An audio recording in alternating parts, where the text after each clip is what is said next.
Guardian angels protect, Our Lady guides, Rosary conquers evil. Discover how viewers find strength and faith with Padre Pio.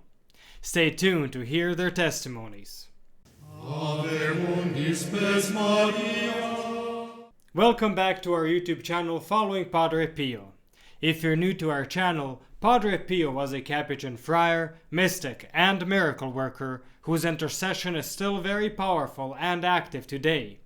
We publish videos and shorts 5 days a week, so follow us to find out more about the life of this fascinating saint, and you will be amazed at what Padre Pio can do for you, a family member, or a friend.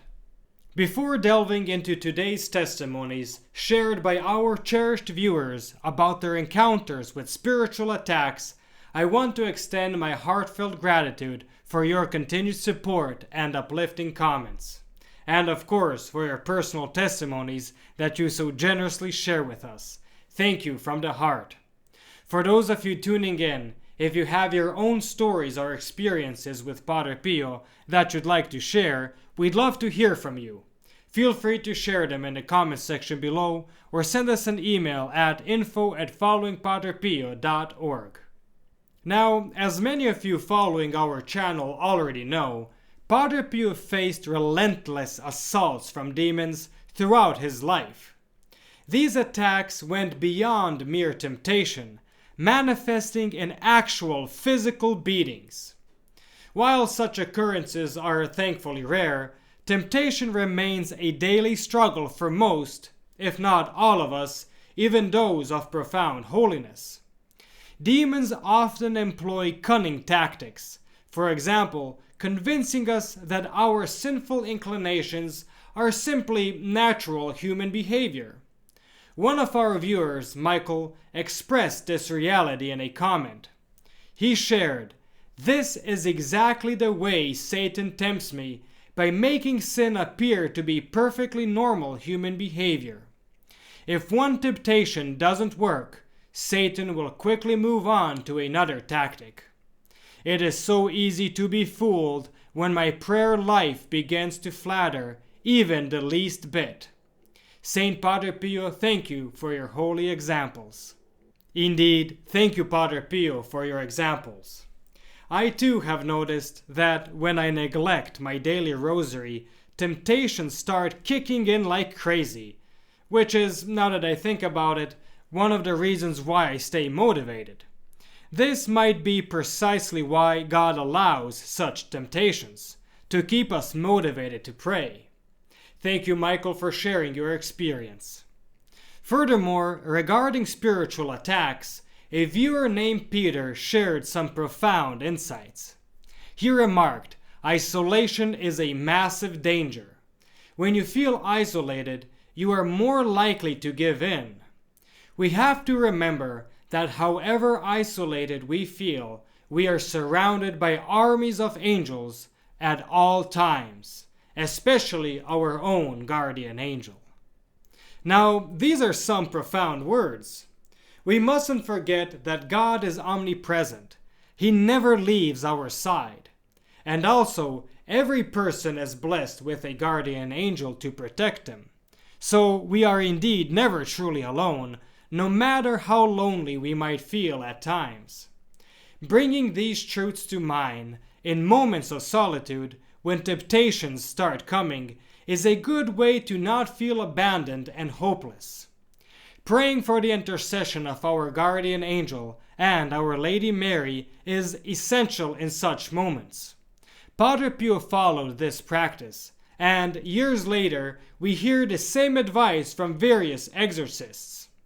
Thank you, Peter, for sharing your thoughts. Before we continue, I want to invite you to join our Protected Children of Padre Pio program. Members have special material and spiritual benefits. And one such benefit are masses celebrated especially for your intentions. Pope Benedict XV said, "The Holy Mass would be of greater profit if people had it offered in their lifetime rather than having it celebrated for the relief of their souls after death." This will help our work to provide spiritual support of Padre Pio for souls in need in these trying times. It's simple to join. Click the link in the description below to find out more. Our next comment comes from Stephen, who shared his struggles in a period before his baptism. Please note that Stephen's comment was written about a year ago, so he would likely be baptized by now. He shared, "Saint Padre Pio, please pray for me, as I am getting baptized and confirmed this Easter.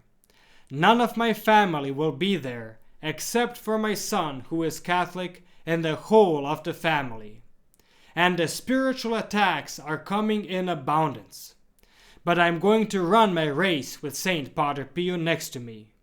May Jesus shine the light of his sacred heart over you as soon as you read this and when you don't. Amen." I have noticed that in times before important feast days, such as Christmas and Easter, the temptations tend to get stronger, as if the demons are working extra hard to make us fall before these holy celebrations. I would imagine it would be similar for those about to receive baptism or confirmation, or maybe even the sacrament of holy matrimony. If any of you watching have noticed this spike in spiritual attacks before important spiritual moments, please let me know in the comments section below. Thank you, Stephen, for sharing your experience, and congratulations on your baptism, especially despite the lack of family support. I can't imagine it was easy. And last but not least, a viewer named Noel expressed, almost poetically, "The evil one is always in my ears and hovering around my mind. But the fear of the Lord, the love, grace, and mercy is in my heart. Padre Pio is never far away, the Holy Mother always there to guide us, the light of her Son there to guide us." Noel, your candid expression is truly inspiring. Thank you for sharing your profound insight. I pray that you find relief from these constant attacks. As a conclusion to this video, I would like to remind all of you watching that many saints have spoken about the enduring nature of temptation. They often emphasize that temptation is a constant reality of the human condition, and that it persists throughout one's life. Saints like Saint Augustine, Saint Teresa of Avila, Saint John of the Cross, and of course Saint Padre Pio, among others, have written about their own struggles with temptation, and the ongoing need for vigilance and reliance on God's grace to resist it. These saints often emphasize that as one progresses in holiness, the nature of temptation may evolve, becoming more challenging in different ways. However, they also affirm that with God's grace and the practice of virtue, individuals can overcome temptation and grow closer to God. The key lies in remaining steadfast in sacramental life, spiritual reading, seeking guidance from spiritual directors or mentors, and of course prayer. In light of this advice, I encourage all of you to pray the Rosary daily. Our Lady promised that those who pray the Rosary receive her special protection. So if you do not already pray the Rosary, I strongly encourage you to start. Thank you for listening, and stay tuned for the next video on the life of Padre Pio.